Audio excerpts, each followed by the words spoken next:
Mange tak. Thank you very much, Fagra, for inviting me and the MiRA team.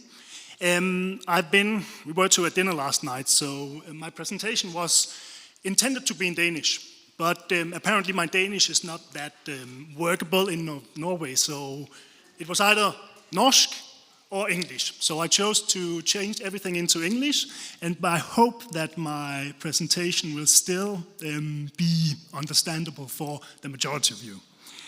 It is daunting to be here. I will just address the elephant in the room. So I'm a perceived male, white lawyer from Denmark, being in a room filled with female activists. So I just thought about that, and then I closed my eyes and opened them again and say, okay, it is not female activists, it's activists.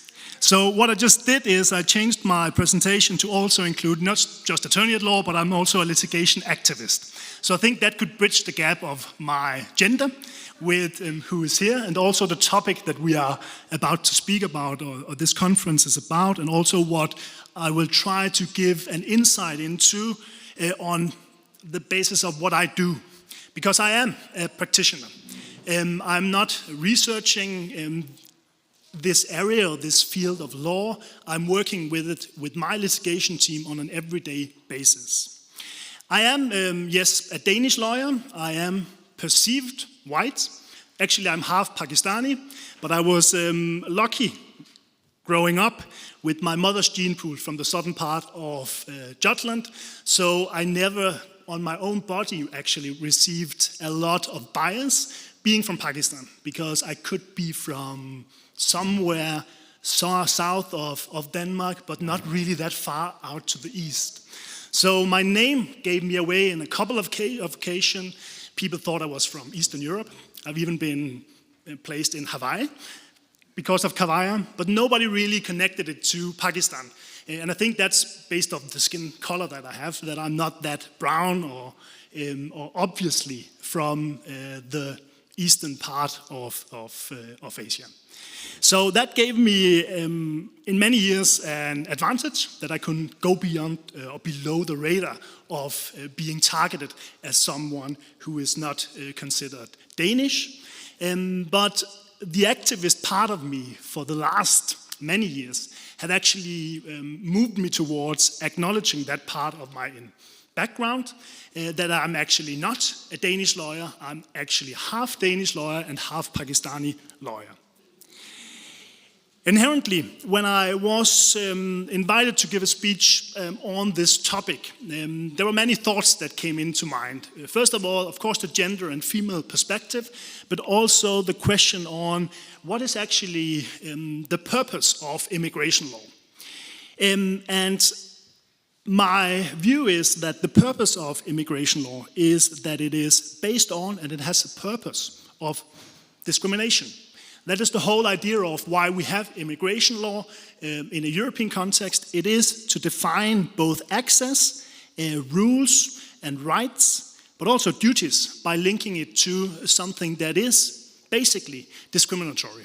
To either nationality, that you have nationals which have certain rights, and you have other nationals who have other rights or no rights at all, but also more implicitly to both ethnic origin, religion, and race per se.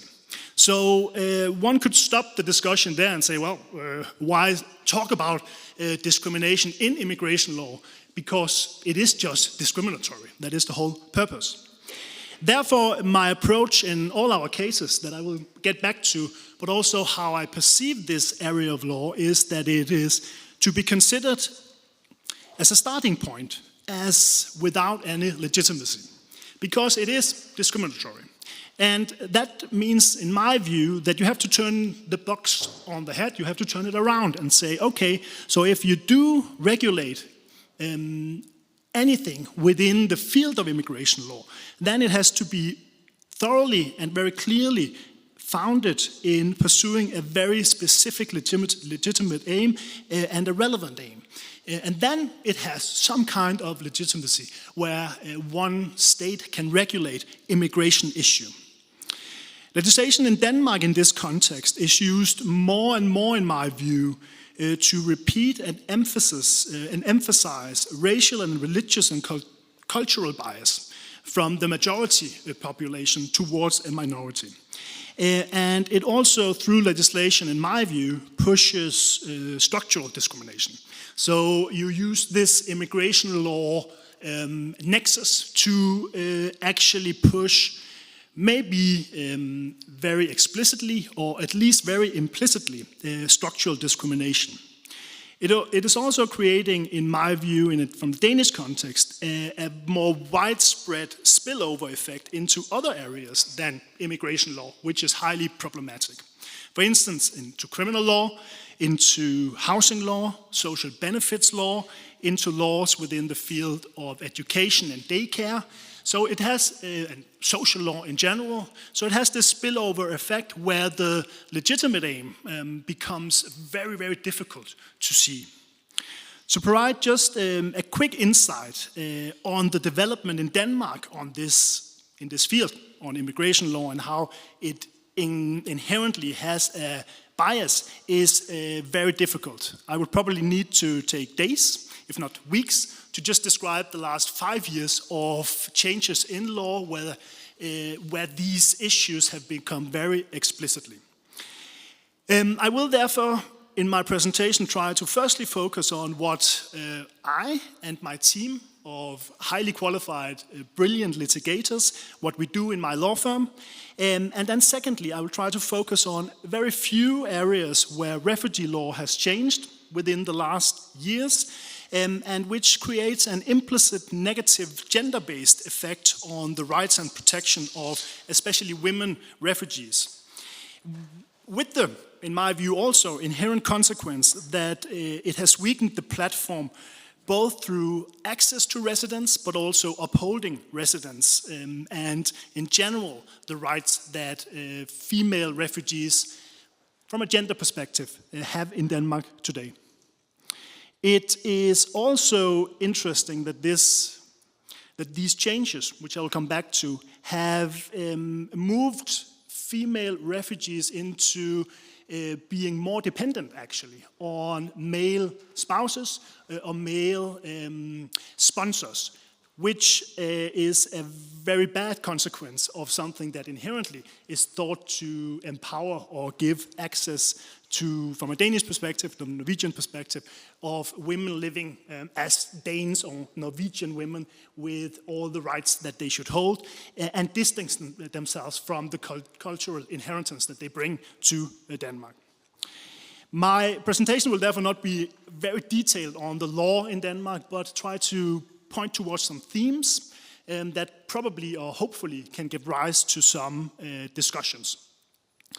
I've also then just taken Danish and put it into quotes after I heard the presentation, because many of the aspects which are in Norwegian legislation is trailing, as I see it, Danish steps that have been taken throughout the last 2, 3, 4, 5, 10 years. So this spillover into the Scandinavian sphere is interesting as well, that the countries, they look at each other to be inspired towards the negative. And this is actually what I can see when I just heard the presentation from Noah's.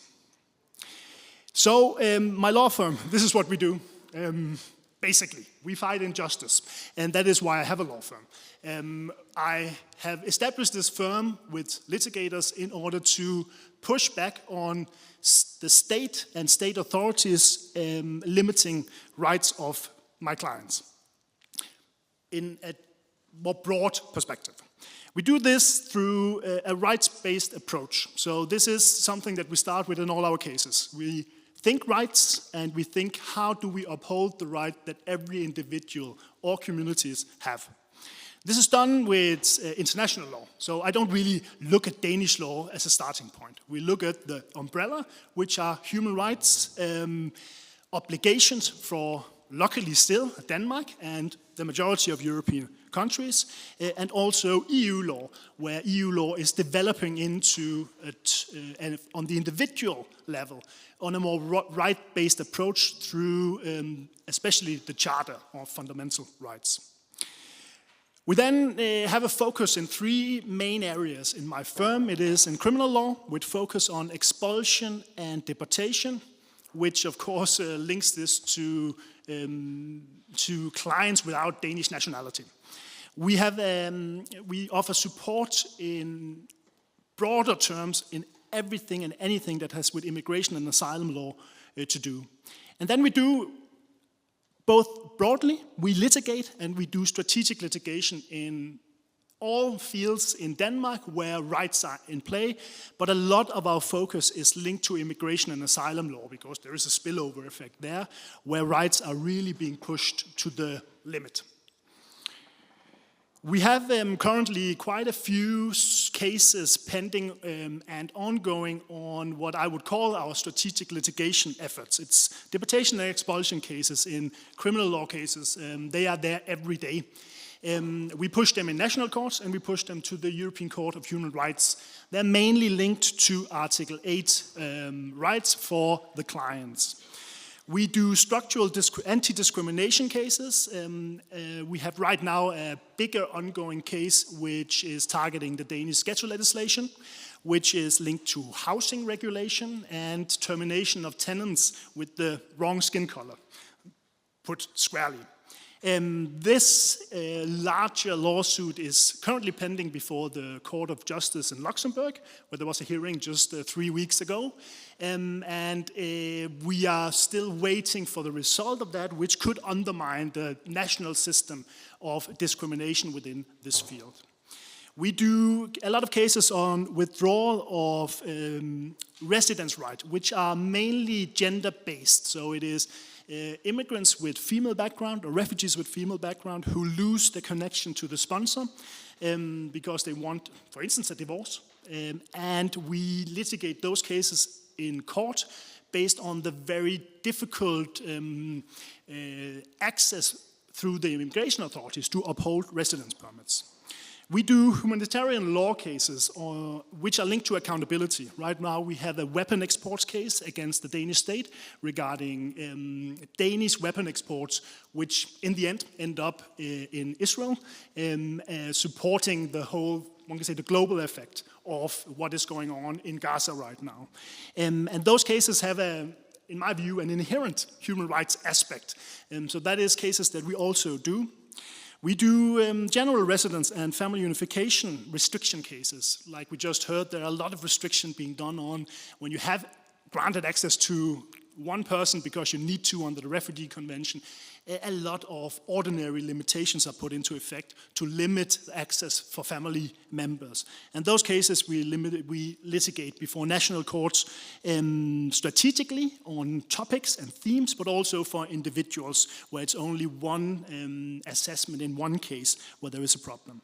We do a lot of citizenship withdrawal cases, but also restrictions on to become a Danish national, both on disability in a broad sense, but also on security issues. And then we do gender identity restriction cases. That's a new thing we have thrown ourselves into, which is, in my view, also something that now raises new fundamental questions. So what gender do you actually identify yourself with? And what is the state, how is the state to positively support that personal gender identification? All of these cases are done from the perspective of individuals. So I tend not to, and we tend not to offer litigation efforts for organizations unless they can show us individuals who are directly affected. Because that is where we think we can help and where we stand strongest, when we have the narrative of individuals who are actually affected of this. It does not have to be one, it can be 10 or 12, but we want individual clients, and we want to be the tool for them to be empowered to do cases against the state when they feel their rights are being restricted. I just saw that Noah wrote that you have a success rate of 40 to 60%. I'm often told that you are the Danish lawyer who loses most cases in Danish courts. And I agree, we do. And I'm proud of that, because we push the limits. We push the boundaries, and no, we don't win many cases. But many other cases are moving out of the domestic sphere and into the international sphere. It can be the Court of Justice in Luxembourg, or it can be the court in Strasbourg. And there we have a much higher success rate. But on the national level, when we go to court, we fight with both an inherent conservative system, where the judges would look like me. They would be white male, being 50 years old, and never had any problem based on things that they could not change with themselves. So of course that is an inherent problem in the system, that you fight in those courts and on those playing fields. And that's why we lose a lot of cases, but I see it actually as not a bad thing per se. Moving now on to the second part of my presentation, which is I try to link it towards the gender-based approach and the gender-based problems in migration flows. Because what one can see is that there is a systemic pattern across gender worldwide which goes through refugee migration flows as well. Men are most often admitted as refugees. That happens in Denmark as well. While women are admitted through family unification systems or as an annex to a man who flees his country. Men are forced into military insurgent movements. They are most active in religious context, writing articles, taking part in political work, etc. And therefore they often live up to the refugee convention status of being a refugee. General conditions in the country on ethnic religion, ethnicity, religious affiliation, and gender-based discrimination plays a much greater role for women. Many women also flee because of their husband's problems, but then they are linked to that, and they are not assessed individually without being linked to a male sponsor who presents the arguments of why asylum should be granted. And the conditions which target women in many of the countries where they flee from do not necessarily, from a conservative approach, qualify for convention status under the Refugee Convention. In Denmark, this has been inherent in the asylum system for many years, but in 2015 they made a change in the status of refugees. So instead of just having two sections of refugees, or two groups of refugees, which would be convention status, which is 7.1, and then 7.2 in the Alien Act would be protection status linked to, for instance, Article 3 in the Human Rights Convention. Then they also introduced a new temporary protection status, 7.3, which is not linked to individual persecution, but linked to more geopolitical things that is happening in a country. So it would be linked to a war or an internal conflict, which in general makes it an area of a country inhabitable. And there you would be granted 7.3 status. This status would, for instance, be used in Syria for everyone arriving from Syria. And then you would move refugees into 7.2 or 7.1, so convention status, depending on who they are. This means that men from Syria would normally be granted protection as convention refugees. Women from Syria would, as a majority, be granted this temporary status unless they have a male sponsor that they can link themselves to somehow when fleeing. This would also go for men under the age of 18, but when they turn 18, they switch status to convention status. And then it would go for elderly men who arrive at a late age in Denmark. But looking at the numbers, we can see that a majority of refugees today are granted this protection status and the temporary protection status, which would then also be linked to women per se, as a majority. These changes in status pushes, in my view, women directly into, for instance, the latter status or into family unification proceedings. That is how they would get a possibility to stay in Denmark. And they would be linked to a sponsor. This would also mean that in order to move forward in Denmark, you would have to have this renewed on an ongoing basis. And the renewal process is delicate because it is looked at not only as Syria as a whole, but very very geographically limited to districts. So you can be from Damascus, and then you would not need convention, or you would not need protection any longer under 7.3, because there the security situation is now calmed down. Meaning that there is also the inherent risk of losing residence in Denmark. It would also push them towards family unification, depending on the spouse. And in this case, divorce and other issues becomes an inherent gridlock for the women, that they cannot freely decide how they want to live in Denmark. They have to always be linked to someone who normally would be their spouse. Research also shows that if you would move women into refugee status instead of having them on a link to a sponsor, a lot of these socioeconomic questions would actually increase. So they would get a higher divorce rate. I don't know if that's positive. It can be, of course. But they would have less risk of suffering victimization. They would have employment rates rise. They would have work hours and earnings increase. So a lot of positive things which the law is counterproductive on, because you push them into actually being linked to a spouse and not providing them, for instance, convention status when needed. And this is a new study made by the University of Copenhagen, came out in May 2024, which is really interesting at this. It doesn't necessarily right now spill into anything linked to the law, meaning that politicians are probably not going to pick this up, because in my view, the whole purpose is something different. It is to keep people away from Denmark and make it as difficult as possible to stay, not really taking in the gender perspective there. Family unification women have also a higher risk of being subjected to intimate partner violence, because you are forced to live in a relationship in order to uphold your residence permit. You're also forced to live in a relationship which probably, when you go into the integration procedure, would become more and more difficult, because it is different to live as a woman in Syria with a husband, with the norms there, than in Denmark with a husband, with the same norms here. But you would be locked into that.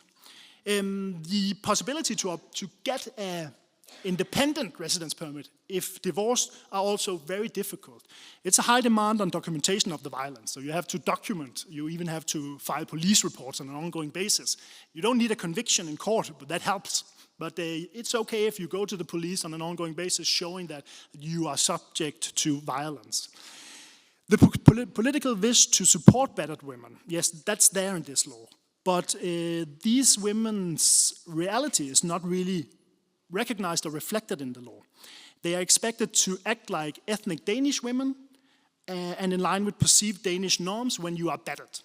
And not even probably women from a lower social range, from women who are educated, who are independent. How would you act if you were hit by your husband? And it doesn't really reflect reality. And that's why a lot of women are afraid of coming forward. They just keep staying in that, because they know that this is currently or inherently a problem. It's also inherent when you read the legislation that all of this is linked, the restrictions are linked to as inherent suspicion of misuse.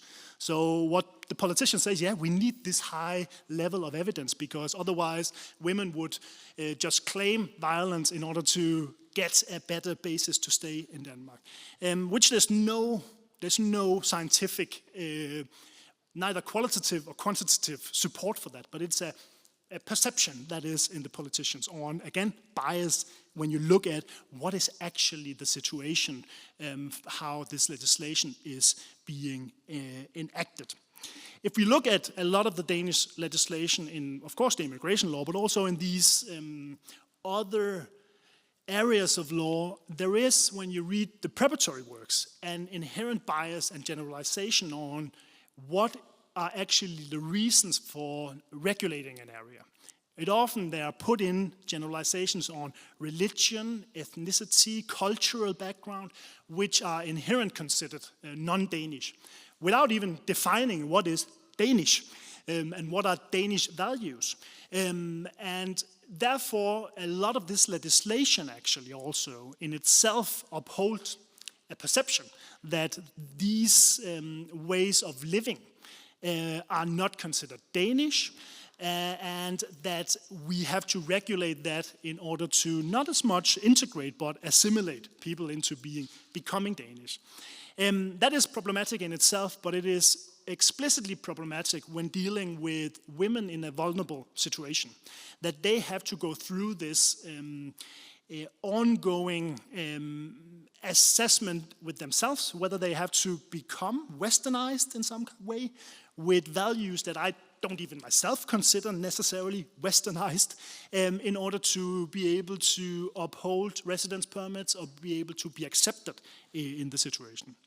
And these issues just pay into the whole integration circle, as I call it. So you have an idea that when you come to Denmark, you need to fulfill quite a lot of requirements linked to the potential possibility of integrating yourself. But a lot of the integration requirements are actually pushed all the way forward to when you arrive in Denmark. You have to have an educational background. Your husband has to be employed. There has to be language skills in play. And then when you move on, you have the extension of your permit. They look at it again. So do you still progress in some way on language skills, on education, on being employed? And then when you need a permanent residence permit, they look at the same criteria again. So saying, okay, you still need to speak Danish on a certain level. You need to be educated. You need to be in employment. And basically, this goes on in Denmark, not for 3 to 5 years, but for 8 years, because it's first after 8 years that you would normally be allowed to get a permanent residence permit.